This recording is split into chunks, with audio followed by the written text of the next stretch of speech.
Hello నమస్తే. నేను journalist Srinivas. ఈరోజు సాక్షి పేపర్‌లో ఒక విషాదకరమైన వార్త హెడ్‌లైన్‌గా వచ్చింది. ఈ విషాదకరమైన వార్త ఏందంటే రాజధానికి భూములు ఇచ్చిన రైతు గుండె పగిలి ఆ రాజధాని రైతు చనిపోయిండు. రాజధాని కోసం భూమిని త్యాగం చేసి, వాళ్ళ జీవితాలను త్యాగం చేసి, వాళ్ళు నష్టపోతుంటే ఇదే సో కాల్డ్ తెలుగుదేశం పార్టీ నాయకులు, తెలుగుదేశం పార్టీని సమర్థించే మీడియా గడిచిన 5 సంవత్సరాల్లో పెద్ద ఎత్తున రాజధాని రైతులు చేస్తున్న ఉద్యమానికి మద్దతిచ్చారు. మేమొస్తే మీకు న్యాయం చేస్తామన్నారు. వచ్చి 18 నెలలయింది. వాళ్ళకి న్యాయం చేయకపోగా వాళ్ళ ఆవేదనని, వాళ్ళ సమస్యని వినేటోడు లేడు. ఆ ఆవేదన అట్లా ఉండగానే ఆయన ఇల్లు పోయిందట. 5 ఎకరాల భూమి ఆల్రెడీ 2014, 19 మధ్యలో చంద్రబాబు నాయుడు గారి ప్రభుత్వం భూమిని సమీకరించింది రాజధాని కోసం. సమీకరించి రిటర్నబుల్ ప్లాట్‌ల్లో నడి వాగులో ఇచ్చారట. అంటే పనికిరాని ప్లాట్లు ఇచ్చారు. దానిపైన సిఆర్‌డి ఆఫీస్‌కెళ్తే నువ్వు భూమి ఎవరికిచ్చినవు? ఎవరిని అడుగుతున్నావు? ఎవరికిచ్చినా వాళ్ళని అడుక్కోపో అనే పరిస్థితి. రిటర్నబుల్ ప్లాట్ ఇట్లా నాకు వాగులో వచ్చింది అంటే లంచం ఇయ్యి మెరకనిస్తావు అనే పరిస్థితి. ఈరోజు సిఆర్‌డి ఆఫీసు ఒక లంచాల అడ్డాగా మారింది. రాజధాని కోసం భూములు సమీకరించిన చంద్రబాబు నాయుడు గారు కానీ, రాజధాని కోసం చట్టం చేసిన సిఆర్‌డిఏ అధికారులు కానీ, సిఆర్‌డిఏ కానీ ఒక్క సెంటు భూమి ఇయ్యలే రాజధాని కోసం. ఇచ్చింది రైతులు, త్యాగం చేసింది రైతులు. ఈరోజు గుండె పగిలి చనిపోతుంది కూడా రైతులే. భూమి పోయింది ఆల్రెడీ. మళ్ళా N8 రోడ్ అట. ఆ రోడ్డు కోసం ఇల్లు కూడా నీది తీసేసుకుంటున్నాం అంటే, తీసేస్తే తీసేశారు కానీ తీసిపోయి ఆ సీడ్ యాక్సెస్ రోడ్ పక్కన మాకు ఇయ్యండి. ఇప్పటికే ఇచ్చిన ప్లాట్ ఉపయోగపడలేదని ఆయన ఆవేదనని మంత్రి నారాయణ, అక్కడ స్థానిక ఎమ్మెల్యే శ్రవణ్ కుమార్ ముందు ఆయన ఆవేదనని గుండె బగిలేటట్టు మాట్లాడి కుప్పకూలి చనిపోయాడు. వాళ్ళ కళ్ళ ముందే. దొండపాడు రామారావు గారు అట రైతు. ఆయన ఒక త్యాగమూర్తి వాస్తవంగా. ఇట్లాంటి త్యాగమూర్తులు, ఇట్లాంటి రైతులు, ఇట్లాంటి ఒక ఒక కాజు కోసం భూమి ఇచ్చిన రైతుల్ని ఈరోజు కూటమి ప్రభుత్వం గేములు ఆడుతుంది వాళ్ళతోని. దీనిపైన ఈరోజు సోకాళ్ళు మీడియా అని చెప్తున్న ఆంధ్రజ్యోతి ఈనాడు వార్త లేదు. ఆంధ్రజ్యోతిలో చిన్న పైన ఐటెం రాసిండు. ఏం రాసిండంటే అప్పటిదాకా కూల్గా మాట్లాడిండు, కుప్పకూలిపోయిండు. కూలుగా మాట్లాడతాడు. మీ భూమి పోతే 5 ఎకరాలు, మీ భూమి పోయినందుకు వాగులో ప్లాట్లు ఇస్తే, అది అట్లుండగానే మళ్ళీ ఇల్లు పోతే మీరు కూలుగానే మాట్లాడతారా? యాగి చేయరు, ఆగమాగం చేయరు. ఈ రాసే వార్తాపత్రికలు కానీ, మాట్లాడే నాయకులు కానీ ఒక్కడు సెంటు భూమి వెళ్ళదు రాజధాని కోసం. కానీ వీళ్ళు కూల్గా మాట్లాడిండని ఆయన రాసిండు. ఈనాడైతే అసలు వార్త రాయలే, ఎక్కడ లోపట రాసిందో కానీ. ఈరోజు రాజధాని రైతు గుండె పగలడానికి ప్రధాన కారణం కూటమి ప్రభుత్వ వైఫల్యం. కూటమి ప్రభుత్వ వైఫల్యం వల్లనే ఈరోజు ఈ రకంగా రామారావు గారు ఈరోజు రాలిపోయిండు. భవిష్యత్తులో ఇంకా ఎన్ని ఇబ్బందులు ఇట్లాంటివి వస్తాయో అటు ఇప్పటికైనా చంద్రబాబు నాయుడు గారు కానీ, సోకాల్డ్ మీడియా కానీ రాజధాని రైతులు నిజంగా వాస్తవంగా ఎదుర్కొంటున్న సమస్యలు, ఆ సమస్యల పరిష్కారాలు చూపించే కార్యక్రమం చేయాలి. సమస్యలను బయటపెట్టండి, ఆ సమస్యలపైన మాట్లాడండి, చర్చించండి. మీరెక్కడో నేను విజనరీ, నేను గ్లోబల్ సమితులు, ఈ సమితులు, ఆ సమితులు పెట్టి నేను మొత్తం ఇంటర్నేషనల్ రాజధాని చేస్తాను. ఇంటర్నేషనల్ రాజధాని తర్వాత ఇంటర్నేషనల్ రాజధాని ఎవరి కోసం? భూమిలు ఇచ్చిన రైతుల శవాల సమాధుల పునాదులపైన కడతారా మీరు? త్యాగం చేసిన రైతుల సమాధుల సాక్షిగా మీరు ఇంటర్నేషనల్ రాజధాని కడతారా? ఎవరి కోసం కడతారు? భూమిని త్యాగం చేసిన రైతే రాలిపోతుంటే మీరు కట్టే రాజధాని ఎవరి కోసం? దేనికోసం? మీ వ్యాపారాల కోసమా? మీ ఇన్సైడర్ ట్రేడింగ్ కోసమా? కాబట్టి ఇప్పటికైనా చంద్రబాబు నాయుడు గారు, మరి ముఖ్యంగా పవన్ కళ్యాణ్ గారు, మార్పు కోసం రాజకీయాల్లోకి వచ్చిన పవన్ కళ్యాణ్ గారు మాట్లాడాలి. మాట్లాడి కూర్చోండి అక్కడ. ముఖ్యమంత్రి గారు, ఉప ముఖ్యమంత్రి గారు ఒక 5 రోజులు కూర్చోండి, టెంట్ వేయండి అమరావతిలో. మీరు అంటారుగా హుదూహుదూ తుఫాను వస్తే నేను విశాఖపట్నంలో రోజుల తరబడి కలెక్టరేట్లోనే పడుకున్నా అని. ఇక్కడ మీరు పడుకోవాల్సింది. ఈ రాష్ట్ర భవిష్యత్తు కోసం త్యాగం చేసిన రైతుల కోసం మీరు ఆ మాత్రం టైం స్పెండ్ చేయలేరా? కాబట్టి రామారావు గారి ఈ మరణం సాక్షిగా ఆయన, మృతి సాక్షిగా ఆయన ఇప్పటికైనా మేలుకోవాలి. ప్రభుత్వం వాళ్ళ పక్షాన ఆ 29,000 మంది రైతులు ఏదైతే త్యాగం చేశారో ఆ త్యాగమూర్తుల పక్షాన మాట్లాడాలి. వాళ్ళకున్న సమస్యను పరిష్కారం చేయాలి. ఇది ఇట్లుంచి మీ ఇష్టం, మీరు ఇది ఒక ఒక చిన్న మున్సిపాలిటీ అయింది, మళ్ళీ ఇంకో 44,000 ఎకరాల భూములు ఇస్తే తప్ప ఇది ముందుకు పోదు అని బ్లాక్మెయిల్ బెదిరించే కార్యక్రమం చేస్తాం. అవి బంద్ చేయండి, అది ఆపి ఇది చేయండి. ఫస్ట్ భూములు ఇచ్చిన రైతుల సంగతి చూడండి. ఒకవైపేడ రైతు గుండె పగిలి రాజధాని రైతు చనిపోతూనే ఉండి, ఇంకొక వైపు ప్రైవేట్ కంపెనీలకు వీళ్ళు ఇచ్చిన భూములను దానం చేశారు. నిన్న కూడా 49,000 ఎకరాలు, 49 ఎకరాలు, మొన్న ఒక 27,000 ఎకరాలు 27 ఎకరాలు సారీ. ఇట్లా ఒకవైపు రాజధాని రైతులే రాలిపోతున్నారు గుండెలు పగిలి, ఏం చేయాలో తెలియని పరిస్థితి, ఎవరికి చెప్పుకోవాలో తెలియని పరిస్థితి. చంద్రబాబు నాయుడు గారు ముఖ్యమంత్రి అయితే ఇక మా సమస్యలను తీరుతాయి అనుకుంటే సమస్యలు ఎక్కువైనాయి. కాబట్టి వాళ్ళు గుండె పగులుతున్నారు. మొన్నదాకా జగన్మోహన్ రెడ్డి ఉన్నప్పుడు చంద్రబాబు వస్తే మాకేదో అవుతుందని ఒక ఆశతోని బతికారు. వాళ్ళ ఆశల మీద నీళ్లు చల్లిండి చంద్రబాబు నాయుడు గారు. ఇప్పటికైనా జరిగింది ఏదో జరిగిపోయింది, జరగాల్సింది చూడండి, కూర్చోండి అక్కడ. ఇది ఆయన రామారావు గారు, ఈయన దొండపాడు రామారావు గారట, ఆయన మాట్లాడిచ్చారు మా మందడం సభలో. మందడం అనే ఊర్లో రోడ్డు కోసం మీరు ఇల్లు తీసుకునే లెక్కనైతే తీసుకోండి, కానీ మాకు ఎక్కడిస్తారంటే సీడీ యాక్సెస్ రోడ్డు వెంబడి స్థలాలు ఇవ్వండి. పొలాలు ఇచ్చాం, సింగపూర్ వాళ్ళకి ఇచ్చిన దాంట్లో 2 ఎకరాలు తీసుకొచ్చి వాగులు కొట్టారు. లాటరీ అని ఎవరికి చెప్పుకోవాలి? ఇచ్చిన చోట ఇంత లోతు నీళ్లు పడ్డాయి. ఈ ఇల్లు ఇచ్చి మేము బొచ్చెలు పట్టుకొని బజార్లు వెంబడబడి ఏడవడం ఏమిటి? అడుక్కోలేం కదా. సింగపూర్ వాళ్ళకి ఇచ్చిన సీడీ యాక్సెస్ రోడ్డుకు అవతల ఊళ్ళో వాళ్ళందరికీ కలిసి ఒకే చోట స్థలాలు ఇవ్వండి. ఎవరికి వాళ్ళకి ఇచ్చారనుకో హైదరాబాద్లో మాదిరి గొంతు కోసుకున్నారుగా అలా చేసుకుంటారు అని చెప్పి ఆయన ఆవేదనని వ్యక్తం చేసిండు. మా భూమి పోయినందుకు వాగులో ఇచ్చారు ప్లాట్లు, దాంట్లో ఒక రొమ్ముల్లోత నీళ్ళు ఉన్నాయి. అది అట్లా ఉండగానే మళ్ళీ వచ్చి ఇల్లు పోతే మా ఇంట్లో ఉన్న బొచ్చెలు పట్టుకొని రోడ్లు ఏమంటే అడుక్కొని తినాలన్నా? ఎక్కడికి వెళ్ళాలి? ఆ ఇల్లు తీసుకోండి కావాలంటే, ఆ ఇచ్చే ఇల్లు సీడీ యాక్సెస్ రోడ్డు పక్కన అంటున్నారు. వీళ్ళు ఎందుకు ఇస్తారు? వీళ్ళంతా ఈ సీడీ యాక్సెస్ రోడ్డు ప్రకారం మంత్రులు, ముఖ్యమంత్రులు, వాళ్ళ అనుచరులు, వాళ్ళ మనుషులు ఉంటారు. ఎక్కడైతే కోర్ ఏరియా ఉంటుందో, ఎక్కడైతే కార్నర్ బిట్లు ఉంటాయో వీళ్ళు కబ్జా చేసి పడేసారు. వీళ్ళు కదా కేటాయించుకునేది. ఇది ఈరోజు రాజధాని ప్రాంతంలో జరుగుతున్న వాస్తవ పరిస్థితులు. దీన్ని ఇప్పటికైనా ముఖ్యమంత్రి స్పందించకపోతే ఇక మీరు రాజకీయం కోసం, వ్యాపారం కోసమే రాజధాని తప్ప ప్రజల కోసం కాదు. చంద్రబాబును అరెస్ట్ చేసే దమ్ముందా? బ్యాంకు రుణాలు ఎగ్గొట్టిన వాళ్ళు క్రిమినల్స్కు రాజ్యాంగ పదవులు కట్టబెడతారు. చంద్రబాబు లాగా గంట కోట్లు వెచ్చించి లాయర్ని పెట్టుకునే స్తోమత సిపిఎంకు లేదు. సిపిఎం నేత అప్పలరాజు అరెస్టు దుర్మార్గం. సిపిఎం రాష్ట్ర కార్యదర్శి వి శ్రీనివాసరావు. ఒకవైపు చంద్రబాబు నాయుడు గారు రౌడీలను ఉక్కుపాదంతో అనుపుతా రౌడీ రాజ్యాలు నా ముందు నడవడంటాడు. మంచిదే, రౌడీలను ఉక్కుపాదంతో అనసండి. మీరు ఎవరిని అనుస్తున్నారు? ఉక్కుపాదంతో ప్రశ్నించే వాళ్ళని అనుస్తున్నారు. సిపిఎం పార్టీ, సిపిఐ పార్టీ అంతో ఎంతో ప్రజల పక్షాన మాట్లాడుతున్న పార్టీలు అవే. సరే గెలుస్తారా, వాళ్ళకు ఓట్లు వేస్తారా, ప్రజలు ఎందుకు వేయట్లేదు అనేది అది వేరే టాపిక్. అంతో ఎంతో ప్రజల శ్రేయస్సు, రాష్ట్రం శ్రేయస్సు దృష్ట్యా అది రాజధాని కానీ, విశాఖ స్టీల్ ఫ్యాక్టరీ కానీ, పోలవరం కానీ అనేక అంశాల విషయంలో మాట్లాడుతున్నది, ప్రశ్నిస్తున్నది వాళ్ళే, ప్రభుత్వాన్ని. అట్లాంటి ప్రశ్నిస్తున్న పార్టీకి సంబంధించిన అప్పలరాజు అనే నాయకుడిని తీసుకుపోయి పీడీ యాక్ట్ పెట్టారు. మీరు పీడీ యాక్ట్ పెట్టాల్సింది ఎవరిపైన? తంబళ్ళపల్లి మీ పార్టీ ఇన్ఛార్జు జయచంద్రారెడ్డి పైన. నకిలీ మద్యం తయారు చేస్తే ఆయన పట్టుకోరు, అరెస్ట్ చేయరు. మీ పార్టీ మున్సిపల్ చైర్మన్ తాడిపత్రి జేసీ ప్రభాకర్ రెడ్డి పోలీసుల్ని, ఐపీఎస్ ఆఫీసర్ని బెదిరిస్తాడు, అరే తురే అనుకుంటూ. వాళ్ళపైన పీడీ యాక్ట్లు పెట్టాల్సింది. మీరు ఎవరిని అంచేది ఉక్కుపాదం అంటే? మిమ్మల్ని ప్రశ్నించిన వాళ్ళ రౌడీ షీటర్లు అంటే? మీ ప్రభుత్వాన్ని, మీ పనితీరుని మాట్లాడిన వాళ్ళ, డిమాండ్ చేసిన వాళ్ళ ప్రజల పక్షాన? అట్లాంటి అప్పలరాజుని తీసుకుపోయి లోపటేసిండు సిపిఎం పార్టీ రాష్ట్ర కార్యదర్శి అడుగుతుండే వి శ్రీనివాసరావు గారు. చంద్రబాబు నాయుడు పైన కేసు పెట్టే దమ్ముందే, జైలుకు పెట్టి పంపే దమ్ముందే. బ్యాంకులకు డబ్బులు ఎగ్గొట్టిన వాళ్ళకి పదవులు ఇస్తారు, క్రిమినల్స్కి పదవులు ఇస్తారు. ఆ పదవులు ఇచ్చిన చంద్రబాబుని తీసుకుపోయి లోపల పెట్టే దమ్ము, ధైర్యం ఉందా మీకు? చంద్రబాబు అంటే సిద్ధార్థ రుద్ర లాంటి కోట్ల రూపాయల ఫీజులు తీసుకుంటే లాయర్ని తీసుకొచ్చి పెట్టుకుంటాడు కోట్లలో ఆయన పైన కేసులు అయితే. ఎందుకంటే ఆయనకి లక్షల కోట్ల రూపాయలు ఉన్నాయి. అత్యంత సంపన్నమైన ముఖ్యమంత్రి.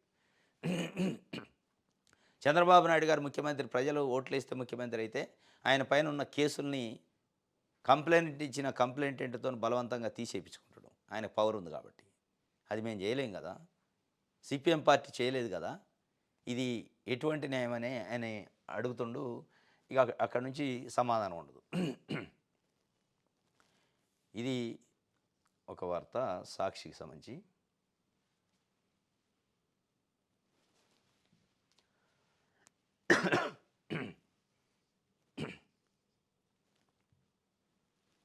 రైట్.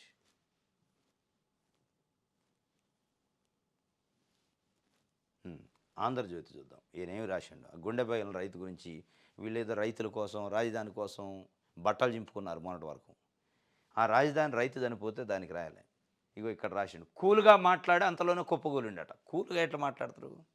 ఆయన ఆవేదన పాపం 60 సంవత్సరాల పైన వయసు ఉంటుంది అనుకుంటా. కళ్ళ ముందే ఆయన సంపాదించుకున్న ఆస్తి పోయింది. దానికి రిటర్నబుల్ ప్లాట్లు పనికి వచ్చే ఇచ్చారంటే పనికిరాని ఇచ్చారు. ఇప్పుడు కళ్ళ ముందే కట్టుకొని ఇల్లు పోతుంది, ఉండే గూడు పోతుంది. ఆవేదన గుండె పగలరా? వాళ్ళకి న్యాయం చేసేదోడు. మీరు ఇట్లా రాస్తారు వార్తలు, కూల్గా మాట్లాడారు. మీరు ఇగో ఇక్కడ ఈ వార్త ఉండాలి, ఈ వార్త ఇక్కడ ఉండాలి. నిజంగానే మీరు రాజధాని కోసమో రైతుల కోసమో మీరు మనుషుల కోసం మాట్లాడితే, ప్రజల కోసమే మాట్లాడితే, మానవత్వం ఉంటే మీ వార్త ఇక్కడ ఉండాలి. గుండె పగిలి చనిపోయిన రైతు అని ప్రభుత్వాల విధానాల వల్ల గుండె పగిలి చనిపోతున్న రైతులు. ఈ గుండె పగిలి రైతులు చనిపోవడానికి దీంట్లో జగన్మోహన్ రెడ్డి 3 రాజధానుల కారణానికంటే ముందు చంద్రబాబు నాయుడు గారు ప్రధాన ముద్దాయి. కారణం, రాజధానిని పార్లమెంట్లో గుర్తింపు తెచ్చుకోలే, రాజధానిని ఐడెంటిఫై చేయలే. దానివల్ల జగన్మోహన్ రెడ్డి వచ్చాక 3 రాజధానులని ఒక టర్న్ తీసుకుంది. ఆ టర్న్ తీసుకోవడానికి అవకాశం ఇచ్చిన చంద్రబాబు నాయుడు గారు, టర్న్ తీసుకున్న జగన్మోహన్ రెడ్డి. ఈ 2 కారణమే. ఈ రెండింటికి ఈ మధ్యలో దరువు వేస్తున్న పత్రికలు, టీవీ ఛానళ్ళకి వీళ్ళు కూడా కారణమే. ఒక బ్యానర్ ఐటమ్ రాయలేరా? ఒక మనిషి త్యాగం చేసిండు 5 ఎకరాల భూమి, చనిపోతే గుండె పగిలి ప్రభుత్వ విధానం వల్ల అసలు దానికి మళ్ళీ కవరింగ్ ఎట్లా కూల్గా మాట్లాడిండా ర్యాష్గా మాట్లాడిండా పక్కన పెట్టండి. ఆయనకు జరిగిన నష్టమైంది, కష్టమైంది, ఆయనకున్న సమస్య ఏంది అది రాయాలి కదా. ఒక రామారావుది కాదు, ఈరోజు రాజధాని కోసం భూమి ఇచ్చిన ప్రతి రైతు సమస్య ఇది. రామారావు గారి మరణం సాక్షిగా ఆయన ప్రభుత్వంలో చలనం రావాలి, జ్ఞానోదయం కావాలి. ఎవరి కోసం రాజధానిగా పిట్టలెక్క రాలిపోతుంటే మనుషులు. దేశానికి జనాభా ఆస్తి ప్రతి జంట 3 పిల్లలను కనాలి, వృద్ధ ప్రపంచంలో యువదేశం మనదే అని సీఎం చంద్రబాబు నాయుడు గారు చెబుతున్నారు. దేశానికి జనాభా ఆస్తి ప్రతి జంట 3 పిల్లలను కనాలంట. లోకేష్ గారి జంట ఎంతమందిని కానాలి? ఇప్పుడు ఎట్లుందంటే మనమైతే బాగుండాలి కానీ మందికి శుద్ధులు చెప్తుడు. ఈ శుద్ధులు చెప్పే కార్యక్రమం బంద్ చేయండి. మీ ఇంట్లో ఎంతమంది ఉన్నారు? మీకు మనవాళ్ళు 2 కూడా కనలేదు, 3 దాకా పక్కన పెట్టు. ప్రతి మనిషి 3 కనాలట. అంటే మీకు ఏం పోతుంది? మీరు కార్పొరేట్ హాస్పిటల్, కార్పొరేట్ స్కూళ్ళు, కార్పొరేట్ కాలేజీలు ఎంకరేజ్ చేస్తారు. ప్రతి మనిషి 3 కంటాడు. ఎక్కడ చదివించాలి వాళ్ళని, పిల్లల్ని? ఎక్కడ హాస్పిటల్లో చూపించాలి? ఏదైనా వస్తే ఎక్కడ ఉండాలి? ఇల్లు ఉండటానికి మీకు బంగ్లాలు ఉంటాయి. జూబ్లీహిల్స్లో ఉంటుంది, అమరావతిలో ఉంటుంది, తాడేపల్లిలో ఉంటుంది, ఇంకో దగ్గర ఉంటుంది. వీళ్ళకి ఎక్కడ ఉంటాయి? అరే తినడానికి తిండి లేదు, ఉండటానికి గూడు లేదు అనే పరిస్థితిలో ప్రజలు ఉంటే వాళ్ళని ఇంకా అదే రేషన్ బియ్యం, అదే పెన్షన్లు, అదే మీరు ఇచ్చే తాయిలాలపైన ఆధారపడేట్టు చేసి ఓట్లు వేయించుకొని గద్దెనెక్కిన తర్వాత మీరు పెట్టుబడిదారులు, పారిశ్రామికవేత్తలు నేను 1,00,000 కోట్లు తెచ్చినా అంటే నేను 1,00,000 కోట్లు తెచ్చినా అని పోటీలు పడి పెట్టుబడిదారుల కోసం పనిచేసుకుంటూ, పెట్టుబడిదారుల కోసం పనిచేసినందుకు అవార్డులు తీసుకుంటూ, మీరు అత్యంత సంపన్నమైన ముఖ్యమంత్రులు అవుతూ రాష్ట్రాన్ని అత్యంత పేద రాష్ట్రంగా తీసిపోతూ, అప్పుల రాష్ట్రంగా తీసిపోతున్న నాయకులు మీరు. దేశానికి జనాభా ఆస్తి ఒక్కొక్కళ్ళు 3 కానండి, మేమైతే ఒక్కొక్కరిని కంటాం, మా ఆస్తులు ఇంకో 10 తరాలు తిన్నా తరగనంత సంపాదించుకుంటాం అని చెప్పి ఉచిత సలహాలు మానండి. ఇది ఆయన నిన్న రాష్ట్ర ముఖ్యమంత్రి చంద్రబాబు నాయుడు గారు చెప్తున్నారు. అరే ఎందుకు ఇట్లా వస్తుంది?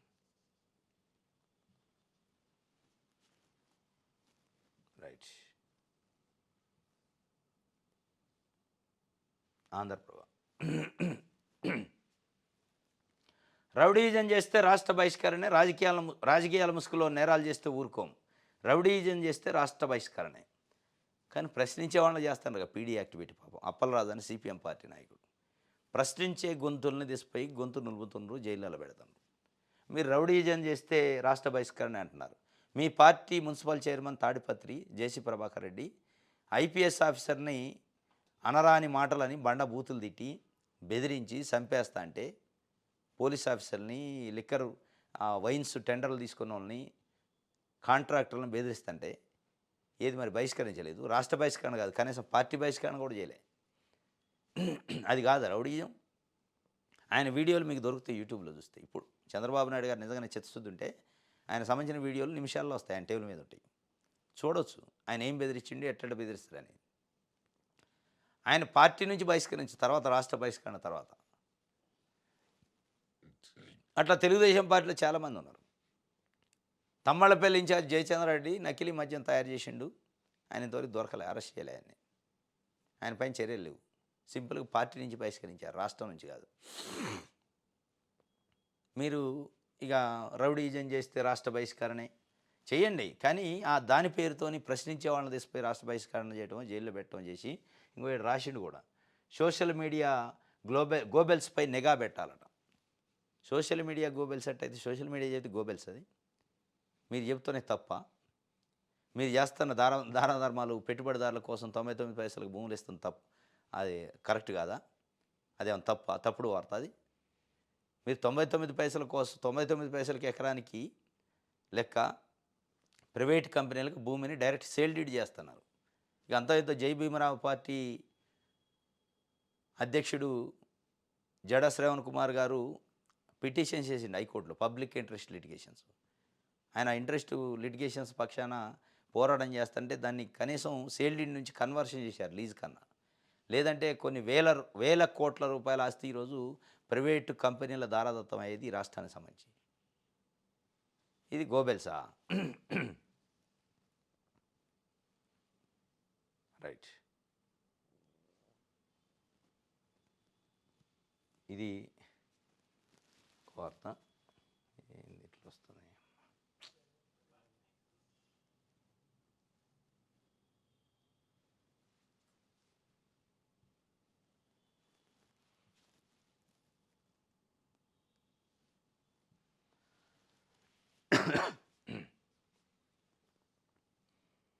అనంతలో గన్ కల్చర్ వచ్చిందట. 50,000కి ఒక పిస్టల్ అమ్మకం, 3 అరెస్టు, 5 పిస్టళ్ళు, 7 మ్యాగజైన్స్ స్వాధీనం, పోలీసులు స్వాధీనం చేసుకున్న తుపాకులు.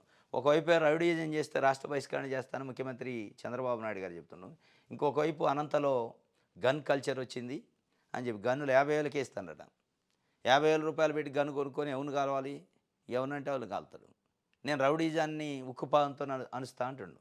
ఏడా రౌడీజం చేస్తే రాష్ట్ర బహిష్కరణ అని ప్రశ్నించే వ్యక్తులను తీసిపోయి పీడీ యాక్ట్ పెట్టి జైల్లో పెట్టుకుంటూ ఇంకొకవైపు అనంతపురంలో గన్నులు అమ్ముతుంటే మీరు ఏం చేస్తున్నారు? మీరు చేసే పని ఏంది, మీ లా అండ్ ఆర్డర్ ఏంది అనేది ఒకసారి సమీక్షణ చేసుకోండి కనీసం.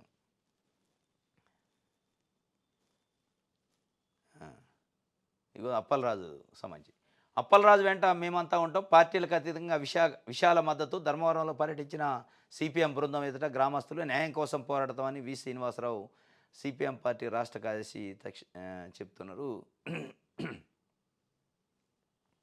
ఉద్యమ నేతపై పీడీ యాక్ట్ అప్రజాస్వామికం. ఇవన్నీ వార్తలు ఇట్లా ఉంటే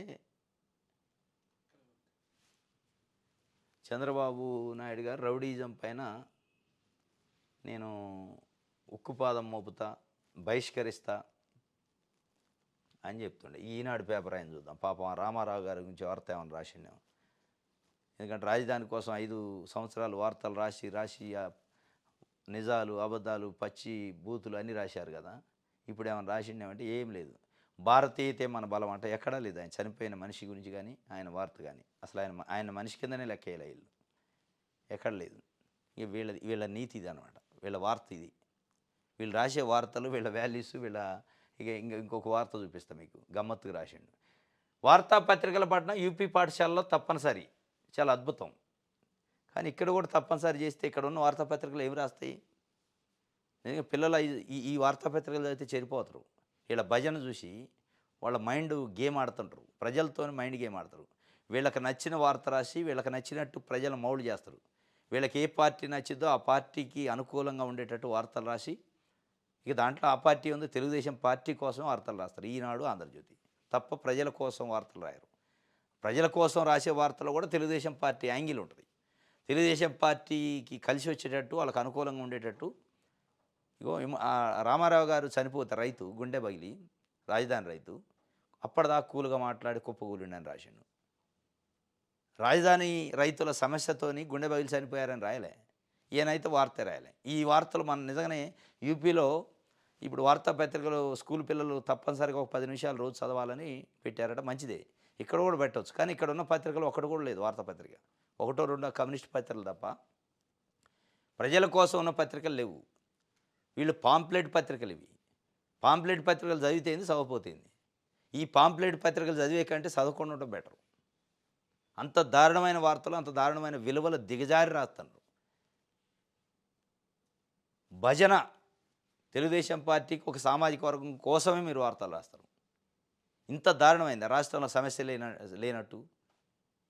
నిట్ట నిలువున కూలిపోయి చనిపోతే, రాలిపోతే ఒక మనిషి వార్త రాయరా మీరు? ఇది వార్తాపత్రికల పట్నం యూపీ పాఠశాలలో తప్పనిసరి చేశారట. మన దగ్గర కూడా చేయాలి కానీ ఈ పత్రికలు లేనప్పుడు చేయాలి. ఈ పత్రికలన్నీ బ్యాన్ చేసి చేస్తే మంచిగా ఉండదు. రైట్. ఇది ఈనాడుకు సంబంధించి. సరే.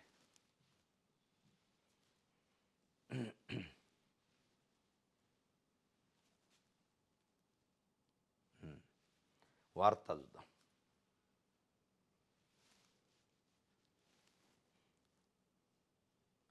అమరావతిలో వివిధ సంస్థలకు 49.50 ఎకరాలు నిన్న.